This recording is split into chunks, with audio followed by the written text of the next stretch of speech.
नमस्ते, मैं हूं डॉक्टर कृष्मा जवेरी। आज का हमारा विषय है ब्रेस्ट फीडिंग यानी स्तन्यपान इन कोविड-19 पेशेंट। क्या ब्रेस्ट फीडिंग यानी स्तन्यपान कोरोना पॉजिटिव पेशेंट करवा सकती है या नहीं करवा सकती? तो इसका स्पष्ट रूप से जवाब है हाँ। कोरोना पॉजिटिव मदर जिनको लग रहा है उनको कोरोना है या जिनका पॉजिटिव आया है, वो सारी माताएं स्तन्यपान करवा सकती है। इसके बाद हम ये विषय को ज़्यादा चर्चा करेंगे ब्रेस्ट फीडिंग को, क्योंकि दुनिया में सिर्फ 41% माताएं स्तन्यपान करवाती है, बाकी 61% माताएं नहीं करवाती। 61% में वो आती है जो 2 महीने या 3 महीने स्तन्यपान करवाती है, या स्तन्यपान के साथ साथ गाय का दूध, दूसरे बेबी प्रोडक्ट्स या ऐसा कुछ साथ में देती है। तो एक्सक्लूसिवली 6 महीने के लिए स्तन्यपान करवाना चाहिए और स्तन्यपान 2 साल के लिए दूसरे खाद्य पदार्थ और पेय पदार्थ के साथ कंटिन्यू करना चाहिए। तो ये विषय हमारा आज का कोविड-19 एंड ब्रेस्ट फीडिंग को हमने प्रश्नोत्तरी में विभाजित किया है, और ये वीडियो हमने WHO के रिसर्च वर्क और गाइडलाइंस और यूनिसेफ के गाइडलाइंस के अकॉर्डिंग बनाया है। आप उसकी website page for further updates check कर सकते हैं। तो पहला प्रश्न है, क्या कोविड-19 स्तन्य में पाया गया है या नहीं? तो इसका जवाब है कि नहीं, दूध में कोविड-19 का वायरस नहीं पाया गया। WHO ने रिसर्च किया है कि 18 प्रेग्नेंट पेशेंट जब डिलीवरी हुई तब देखा गया कि दूध में 17 पेशेंट में कोविड-19 का वायरस नहीं था। एक पेशेंट में मिला वायरस, पर वो भी जीवित नहीं था कि वो बच्चे में कोई भी कोरोना का असर दिखा सके। इसलिए स्तन्य एकदम सेफ है अभी तक की रिसर्च के हिसाब से। तो दूसरा प्रश्न ये है कि क्या कम्युनिटी जहाँ पे कोरोना पॉजिटिव पेशेंट ज़्यादा प्रेवलेंट है यानी ज़्यादा पाए जाते हैं, उन माताओं को स्तन्यपान कराना चाहिए कि नहीं? हाँ, हर सोशियो इकोनॉमिक मतलब गरीब से गरीब और अमीर से अमीर लोगों को स्तन्यपान ही करवाना चाहिए, क्योंकि ऐसे वक्त में अगर कुछ और खाद्य पदार्थ या पेय पदार्थ लेते हैं तो उनके बीमार होने की शक्यता ज़्यादा हो जाती है, और ऐसे वक्त डॉक्टर को मिलना या बच्चों को बाहर लेके जाना ये थोड़ा तकलीफ वाला काम हो जाता है। तीसरा प्रश्न ये है, डिलीवरी के तुरंत बाद क्या बालक को स्तन से लगाकर स्तन्यपान करवा सकती कोरोना पॉजिटिव मदर्स? तो इसका जवाब है हाँ, करवा सकती है। तुरंत बाद नॉर्मल डिलीवरी में 1 घंटे के अंतर्गत और सिजेरियन में 4 से 6 घंटे के अंतर्गत स्तन को लगाकर स्तन्यपान करवाना ही चाहिए, क्योंकि इससे बच्चे का तापमान कंट्रोल होता है और बच्चे की जीने की शक्यता बढ़ जाती है। अगर बच्चे को माता के साथ रखा जाए एक रूम में सावधानियों के साथ, तो स्तन्य जनन की इनिशिएशन ऑफ ब्रेस्ट फीडिंग जल्दी होता है, मतलब दूध आना शुरू हो जाता है अगर बच्चा माता के साथ रहता है। तो जब हम सोचे कि ट्रांसमिशन ऑफ वायरस यानी कि कोरोना होने के चांस बच्चे में कितने हैं, अगर बच्चा माता के साथ रहता है या माता का दूध रहता है, तो वो उसके कंपेयर में बहुत कम है। अगर वो स्तन्यपान ना करे तो उसकी जान को ज़्यादा खतरा होता है। चौथा प्रश्न है, जो माता कोविड पॉजिटिव है या होने की शंका है, वो ब्रेस्ट फीडिंग करवा सकती है और कैसे? तो इसका जवाब है हाँ, वो ब्रेस्ट फीडिंग करवा सकती है और उनको बहुत सारी सावधानियां बरतनी हैं।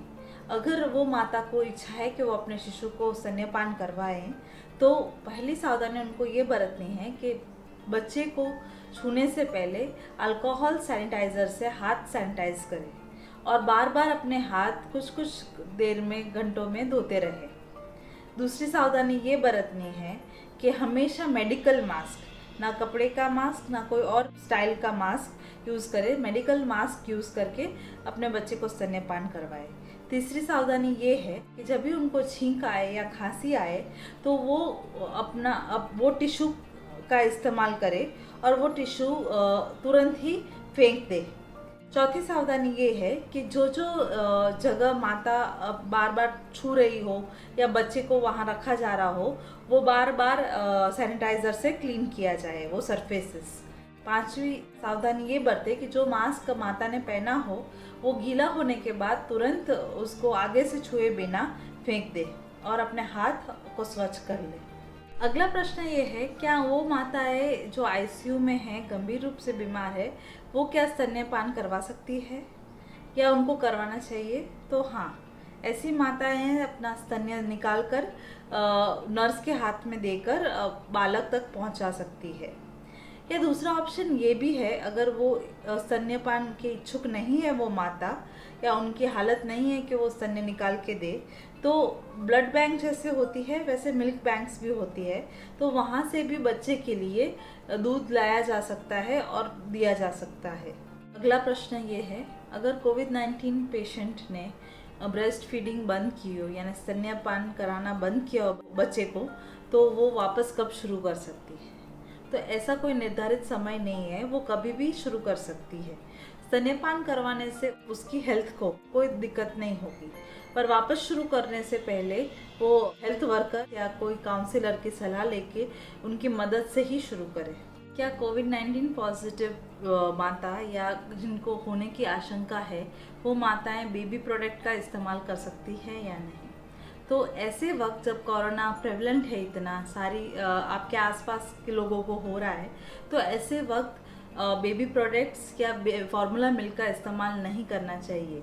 स्तन्यपान करना ज़्यादा ही महत्वपूर्ण है, क्योंकि स्तन्य में ऐसी प्रॉपर्टीज़ देखी गई है जो कोविड-19 को हराने में ज़्यादा महत्व का रोल प्ले कर रही है। और इस रिलेटेड मैं आपको एक किस्सा बताना चाहती हूँ। बेबी प्रोडक्ट की एक जानी मानी कंपनी, वो अपने बेबी प्रोडक्ट्स वो सबको दान में देना शुरू किया उन्होंने। पर ये ज़रूरी नहीं था, जो माताएं स्तन्यपान करवा रही है वो फार्मूला मिल्क को इस तरह उन्होंने दिया कि कोरोना पॉजिटिव होने से अपने बच्चे को बचा सकते हैं। हालांकि WHO के ध्यान में आते ही उन्होंने ये दान देने की प्रक्रिया को बैन किया। ये वीडियो समाप्त होने से पहले मैं आपको और एक किस्सा बताना चाहती हूँ। ये वीडियो इसलिए बनाया गया क्योंकि सूरत में एक पेडियाट्रिशियन, जब एक नॉर्मल माता जो कोविड पॉजिटिव भी नहीं थी या कोविड के कोई लक्षण भी नहीं थे, तो उस माता की डिलीवरी हुई। उसके बाद उसके बच्चे को 24 घंटे के लिए ऑब्जर्वेशन में दूसरी अस्पताल में रखा गया, ये प्रिटेक्स के अंडर कि उसको कोरोना हो सकता है। तो ऐसी सब चीज़ों से सावधानी बरते, ऐसा नहीं होता, पूरी जानकारी प्राप्त करें, क्योंकि ये ऐसा करने से अगर बच्चा अलग हो जाता है माता से, तो दूध का जनन की प्रक्रिया में देरी हो जाती है और बच्चे का तापमान जो माता के साथ रहने से कंट्रोल होता है वो भी नहीं होता और उसके जीने की शक्यता कम होती है। होप मैं आपकी चिंताओं और शंकाओं को थोड़ा सा कम कर सकी हूँ, और अगर आपको ये वीडियो अच्छा लगा हो या आपको रेलेवेंट लगा हो तो आप प्लीज़ शेयर कीजिए। और हम ब्रेस्ट फीडिंग के बारे में और वीडियोस बनाने वाले हैं कि ब्रेस्ट फीडिंग कैसे शुरू करना चाहिए, कब शुरू करना चाहिए, इसकी तैयारी कैसे करनी चाहिए, इस बारे में। तो प्लीज़ हमारे चैनल फॉलो कीजिए, सब्सक्राइब।